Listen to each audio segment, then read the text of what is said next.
Hello everyone, Assalamu alaikum. How are you all? I hope you are well. Welcome back to my channel in this new video. Today's video, how to custom create 3D shape in Photoshop. So get it started. At first open your Photoshop document. Now you can see create custom 3D shape. Now going to the toolbar option. Now select from pen tool option. Now click. Now I choose from any custom shape. Now I choose from color. Now going to the fill color. Now select from color.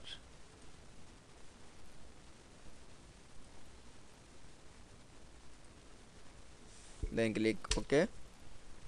And going to the layer option. Now select from mouse right button. Then click from blending option. Now click from drop shadow. Then draw 3D shape. Now going to the 3D menu option. Then click. Now select from new 3D extrusion from selected layer. Now click. Now wait for some moment.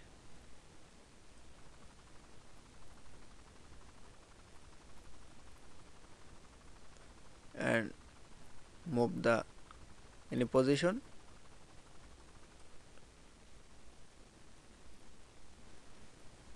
Now click OK. That it's. Now you can see create 3D custom shape in Photoshop document is very easily. I hope to enjoy the video. Please like, comment, share and subscribe my channel.